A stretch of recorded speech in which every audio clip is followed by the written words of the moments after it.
നഗരസഭ പിടിച്ചെടുത്ത വാഹനങ്ങൾ വിട്ടുകൊടുക്കാത്തതിൽ പ്രതിഷേധിച്ചാണ് ഇപ്പോൾ തൊഴിലാളികൾ പ്രതിഷേധം സംഘടിപ്പിക്കുന്നത്. ഇപ്പോൾ അനുനയിപ്പിക്കാനുള്ള ശ്രമം നടക്കുകയാണ്, പോലീസ് നടത്തുകയാണ്. എന്താണ് ഇവരുടെ പ്രധാനപ്പെട്ട ആവശ്യം? ഇനിയും പ്രശ്നത്തിന് പരിഹാരം കണ്ടില്ലെങ്കിൽ പ്രതിഷേധം ശക്തമാക്കാൻ തന്നെയാണോ ഇവരുടെ തീരുമാനം? തീർച്ചയായിട്ടും അത്തരത്തിലുള്ള ഒരു സാഹചര്യത്തിൽ തന്നെയാണ് കാര്യങ്ങൾ കടന്നു പോകുന്നത്. അതായത് ഈ ഒരു പ്രതിഷേധം ഇനി മുന്നോട്ട് പോകുമ്പോൾ, അതായത് ഇത് പ്രതിഷേധം ശക്തമായി തന്നെ തുടരാനാണ്. അതായത് ഏതെങ്കിലും തരത്തിൽ ഇത് ഒരു നീക്കം നടന്നില്ല എങ്കിൽ, അവർക്ക് വേണ്ട ഒരു പിന്തുണ ഇല്ല എങ്കിൽ അവർ ശക്തമായി പ്രതികരിക്കും, കടുത്ത ഭാഷയിൽ തന്നെ പ്രതികരിക്കുന്നുണ്ട്. അതോടൊപ്പം ഈ പ്രതിഷേധം മുന്നോട്ട് കൊണ്ടുപോകാൻ തന്നെയാണ് തീരുമാനം.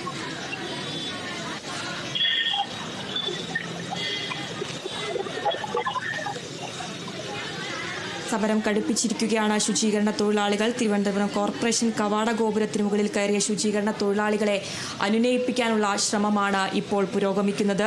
ഡീസലും കയ്യിൽ കരുതിയാണ് ഇവരുടെ പ്രതിഷേധം സംഘടിപ്പിക്കുന്നത്. നഗരസഭ പിടിച്ചെടുത്ത വാഹനങ്ങൾ വിട്ടുകൊടുക്കാത്തതിൽ പ്രതിഷേധിച്ചാണ് സമരം നടക്കുന്നത്.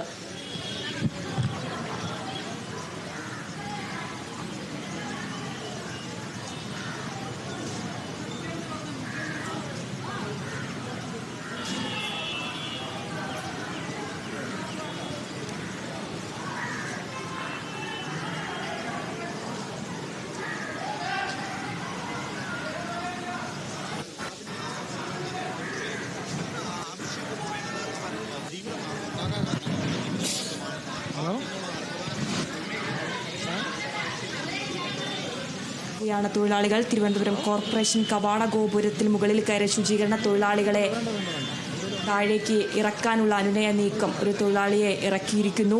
ഇടത് യൂണിയൻ പ്രതിനിധികളാണ് മേയറുടെ നിലപാടുകൾക്കെതിരെ പ്രതിഷേധിക്കുന്നത്. ഡീസലും കയ്യിൽ കരുതിയുള്ള പ്രതിഷേധമാണ് സംഘടിപ്പിക്കുന്നത്. നഗരസഭ പിടിച്ചെടുത്ത വാഹനങ്ങൾ വിട്ടുകൊടുക്കാത്തതിൽ പ്രതിഷേധിച്ചാണ് സമരം നടക്കുന്നത്. വിവരങ്ങളുമായി വിഷ്ണു കരുണാകരൻ ചേരുന്നുണ്ട്. വിഷ്ണു, ഒരു തൊഴിലാളിയെ അനുനയിപ്പിച്ചിരിക്കുന്നു, ഇനിയും മറ്റുള്ള തൊഴിലാളികളെ അനുനയിപ്പിക്കാനുള്ള നീക്കമാണ് ഇപ്പോൾ നടക്കുന്നത്. വിവരങ്ങൾ.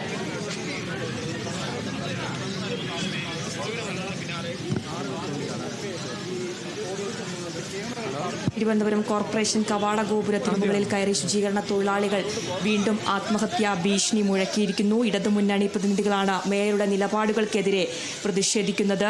നഗരസഭ പിടിച്ചെടുത്ത വാഹനങ്ങൾ വിട്ടുകൊടുക്കാത്തതിൽ പ്രതിഷേധിച്ചാണ് സമരം സംഘടിപ്പിക്കുന്നത്. തൊഴിലാളികളെ കവാടത്തിൽ നിന്നും അനുനയിപ്പിക്കാനുള്ള നീക്കമാണ് ഇപ്പോൾ പുരോഗമിക്കുന്നത്. ലേബർ കമ്മീഷനുമായി നടത്തിയ ചർച്ചയിൽ വാഹനം വിട്ടു നൽകാൻ കഴിയില്ലെന്നാണ് അവർ അറിയിച്ചിരിക്കുന്നത്. പിടിച്ചെടുത്ത വാഹനങ്ങൾ കോടതി വഴി വാങ്ങാൻ പറഞ്ഞെന്നും പരാതിയിൽ പറയുന്നു. ആരോഗ്യ standing committee chairperson Gayathri Babu ജാതീയമായി അധിക്ഷേപിച്ചെന്നും പരാതിയിൽ പറയുന്നുണ്ട്. കൂടുതൽ പോലീസ് സ്ഥലത്ത് വിന്യസിച്ചിരിക്കുകയാണ്. അഗ്നിരക്ഷാ സേനയും സ്ഥലത്തുണ്ട്. പോലീസ് എത്തി തൊഴിലാളികളെ അനുനയിപ്പിക്കാനുള്ള നീക്കങ്ങൾ നടക്കുകയാണ്.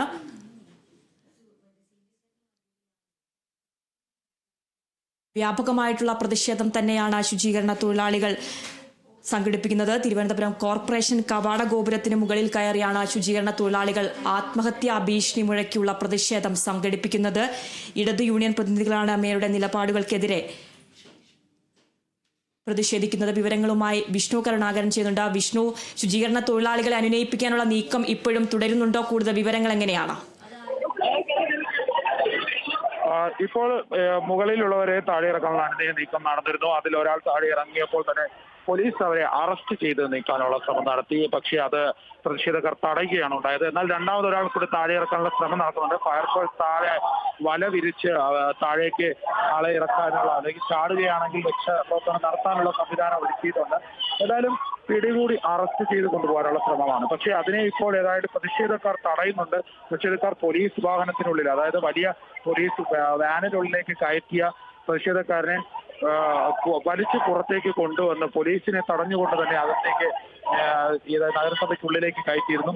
ഈ നഗരസഭ ഭാഗത്ത് ഉള്ളിലേക്ക് എത്തിച്ച ഒരു സാഹചര്യമായിരുന്നു. ഇതിനെ വളരെ ഗൗരവമായി തന്നെ കാണേണ്ട ഒരു വിഷയം തന്നെയാണ്. പ്രതിഷേധം വളരെ ശക്തമാണ്. ഏതായാലും പോലീസിന് പോലും നിയന്ത്രിക്കാൻ വളരെ ബുദ്ധിമുട്ടുള്ള ഒരു സാഹചര്യത്തിലേക്ക് ഈ കാര്യങ്ങൾ കടക്കുന്നുണ്ട്. ഏതായാലും ഈ നിമിഷം അനുനയ നീക്കത്തിലൂടെ എങ്ങനെയെങ്കിലും ഈ പ്രതിഷേധക്കാരെ താഴെയിറക്കുക, അതായത് ഒരു കവാടത്തിലെ ആളുകളെ പൂർണ്ണമായി താഴെയിറക്കിയിട്ടുണ്ട്. രണ്ടാമത്തെ കവാടത്തിൽ ഒരാൾ കൂടിയാണ് ഇനി ബാക്കിയുള്ളത്. ആ ഒരാളെ കൂടി താഴെ ഇറക്കാനുള്ള ശ്രമം സംസാരിച്ചിടപെടുത്താനുള്ള ശ്രമങ്ങൾ നടത്തുന്നുണ്ട്. ഫയർഫോഴ്സ് ഉദ്യോഗസ്ഥൻ ആ ഒരു വ്യക്തിയുമായി സംസാരിക്കുന്നുണ്ട്. ഏതെങ്കിലും തരത്തിലുള്ള പ്രശ്ന പരിഹാരത്തെക്കുറിച്ച് ഏതെങ്കിലും പിന്നീട് ആലോചിക്കാമെന്ന ഒക്കെ ഉള്ള ഒരു സാഹചര്യമാണ് ഇപ്പോൾ ഉള്ളത്. എന്നാൽ പ്രതിഷേധം ശക്തമായി തുടരുന്നുണ്ടെങ്കിലും ഈ ആത്മഹത്യാ ഭീഷണി മുകളിലുള്ള ആളിനെ താഴേക്ക് ഇറക്കുക എന്നുള്ളത് വളരെ അത്യാവശ്യമുള്ള ഒരു കാര്യം തന്നെയാണ്. അത് തന്നെയാണ് ഇപ്പോൾ നടത്താനുള്ള ശ്രമം നടക്കുന്നത്. എന്നാൽ ആ മുകളിലുള്ള വ്യക്തി താഴേക്ക് ചാടാനുള്ള സാധ്യത ഉള്ളത് കൊണ്ട് തന്നെ അതിനുള്ള സജ്ജീകരണങ്ങളും അഗ്നിരക്ഷാ സേന തയ്യാറാക്കിയിട്ടുണ്ട്. അതിനെ അടിസ്ഥാനപ്പെടുത്തി തന്നെയാണ് ഇപ്പോൾ നിലനിൽക്കുന്നത്. ഏതായാലും വലിയ പ്രതിഷേധം തന്നെയാണ് ഇപ്പോൾ ഇറങ്ങിയിരുന്നത്. അതോടൊപ്പം ഗായത്രി ബാബുവിന്റെ പെരുമാറ്റം മാറ്റണം എന്നുള്ളൊരു ആവശ്യം ഇപ്പോൾ ഏതായാലും മാധ്യമങ്ങളോട് അവർ പ്രതികരിക്കുകയും ചെയ്യുന്നുണ്ട്. വിഷ്ണു, 3 പേരാണ് മുകളിൽ ഉണ്ടായിരുന്നത്. അതിൽ 2 പേരെ താഴെ ഇറക്കി. ഇനിയിപ്പോൾ ഒരാൾ മാത്രമാണോ? അദ്ദേഹത്തെ താഴെ ഇറക്കാനുള്ള ശ്രമങ്ങൾ എങ്ങനെയാണ് അഗ്നിരക്ഷാ സേന നടത്തുന്നത്? അനുനയിപ്പിച്ച് താഴെ ഇറക്കാനായിട്ടുള്ള ശ്രമമാണോ ഇപ്പോൾ അവിടെ പുരോഗമിക്കുന്നത്? ഇപ്പോൾ നേരത്തെ 4 പേരാണ് ഈ 2 കവാടങ്ങളിലായി ഉണ്ടായിരുന്നത്. 3 പേരെ താഴെ ഇറക്കിയിട്ടുണ്ട്. ഇനി ഒരാൾ കൂടിയാണ് ബാക്കിയുള്ളത്. ഇദ്ദേഹം തന്നെയാണ് നേരത്തെ തന്നെ താഴേക്ക് ഇറങ്ങില്ല എന്ന വളരെ വ്യക്തതയോട് പറഞ്ഞത്. അതായത് ചാടേണ്ടി വന്നാലും താഴേക്ക് ഇറങ്ങില്ല. ഒപ്പമുള്ളവർ ഇറങ്ങാൻ കുറച്ചു പേർ ആവശ്യപ്പെട്ടിട്ട് പോലും താഴേക്ക് ഇറങ്ങില്ല എന്ന് തന്നെയാണ് പറയുന്നത്. ഏതായാലും താഴേക്ക് ഇറങ്ങില്ല, തന്റെ വാഹനങ്ങൾ തിരിച്ചു ലഭിക്കണം, എല്ലാവരുടെയും ബുദ്ധിമുട്ടാണ്, അതിനുള്ള ഒരു പരിഹാരം കാണണം എന്നുള്ള ആവശ്യം മുന്നോട്ട് വയ്ക്കുന്നുണ്ട്. ഏതായാലും ഇപ്പോൾ നിലവിലും അതിനുള്ള ശ്രമങ്ങൾ നടത്തുന്നുണ്ടെങ്കിലും താഴേക്ക് ഇറങ്ങുന്നില്ല എന്നുള്ളതാണ് കാണേണ്ട ഒരു സംഭവം. ഏതായാലും വലിയ പ്രതിഷേധം ഇവിടെ അരങ്ങേറിക്കൊണ്ടിരിക്കുകയാണ്. ഇതിനെ വളരെ ഒരു തന്ത്രപരമായ നീക്കത്തിലൂടെ മാത്രമാണ് ഈ ഒരു അപകടം നിലയുന്ന സാഹചര്യത്തിൽ മാറ്റിയെടുക്കേണ്ടത്. ഏതായാലും ഇത് ആദ്യ തവണയല്ല. ഇതിനു മുൻപ് മരത്തിന് മുകളിൽ നിന്നും ചാടുമെന്ന് ഭീഷണിപ്പെടുത്തിക്കൊണ്ടുള്ള ആത്മഹത്യാ ഭീഷണിയെല്ലാം ഉണ്ടായിരുന്നു. ഇതിന്റെ സാഹചര്യം എന്ന് പറയുന്നത് അവരുടെ ഉപജീവന മാർഗത്തെ ബാധിക്കുന്ന വിധം അവരുടെ വാഹനങ്ങൾ വിട്ടു നൽകണമെന്നുള്ള ആവശ്യം, വലിയ ഭീമമായ തുക പിഴ കൊടുക്കാൻ അവർക്ക് സാധിക്കില്ല എന്ന് ചൂണ്ടിക്കാട്ടുന്നുണ്ട്. ഇത്തരത്തിലുള്ള പ്രശ്നങ്ങളെല്ലാം ഉണ്ട്. അവരുടെ ചില ആവശ്യങ്ങളും ഉണ്ടായിരുന്നു.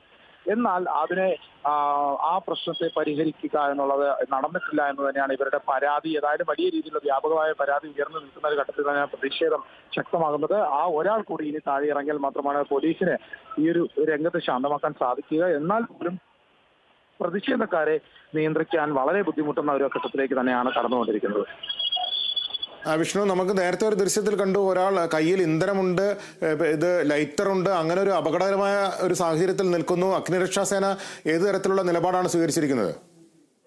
അഗ്നിരക്ഷാ സേന വളരെ മൃദു സമീപനം തന്നെയാണ് സ്വീകരിച്ചിരിക്കുന്നത്. അതുകൊണ്ട് തന്നെയാണ് ഇവരെ തന്ത്രപരമായി ഇതിൽ നിന്ന് പിന്തിരിപ്പിക്കാൻ സാധിച്ചുകൊണ്ടിരുന്നത്. എന്നാൽ ഇപ്പോൾ നിലവിൽ അവസാനത്തെ ആളെ കൂടി താഴെ ഇറക്കാനുള്ള ശ്രമം വിജയിച്ചിരിക്കുകയാണ്. അതായത് കോണിയിലൂടെ തന്നെ ഒരാളെ കൂടി അവസാനമായി മുകളിലിരുന്ന ഒരാളെ കൂടി സംസാരിച്ച് അഗ്നിരക്ഷാ സേന താഴെ ഇറക്കുന്നുണ്ട്. ഇതിന് ശേഷമായിരിക്കും ഇനി ഇവരുമായി ഏതെങ്കിലും ഈ നിയന്ത്രണം ഏർപ്പെടുത്താനുള്ള സാഹചര്യം. അതായത് ഇപ്പോൾ അപകട നിലയിലേക്ക് നിൽക്കുന്ന ഒരു അവസ്ഥയിൽ നിന്ന് കാര്യങ്ങൾ മാറുന്നുണ്ട്. ഈ ആത്മഹത്യാ ഭീഷണി മുഴക്കി മുകളിലിരിക്കുന്ന അവസാനത്തെ വ്യക്തി കൂടി താഴേക്ക് ഇറങ്ങുകയാണ്. അതായത് ഈ നെറ്റ് അടക്കം ഇവിടെ കൊണ്ടുവന്നിട്ടുണ്ട്. അവരെ ഏതെങ്കിലും തരത്തിൽ ബുദ്ധിമുട്ടുണ്ടാക്കാതെ തന്നെ അവരെ രക്ഷിക്കുക എന്നുള്ള ഒരു ശ്രമം തന്നെയായിരുന്നു പോലീസിന്റെയും അഗ്നിരക്ഷാ സേനയുടെ ഭാഗത്തുള്ളത്. ഏതായാലും വലിയ രീതിയിലുള്ള പ്രശ്നങ്ങളൊന്നും ഉണ്ടാകാതെ തന്നെ താഴേക്ക് അവസാനത്തെ ആളെ കൂടി ഇപ്പോൾ ഇറക്കിയിരിക്കുകയാണ്. ഏതായാലും ഈ പ്രതിഷേധം തുടരുമെന്ന് തന്നെയാണ് ഇപ്പോൾ പ്രതിഷേധക്കാർ അറിയിച്ചിരിക്കുന്നത്. അത് തന്നെയാണ് ഇപ്പോൾ നടന്നുകൊണ്ടിരിക്കുന്നത്.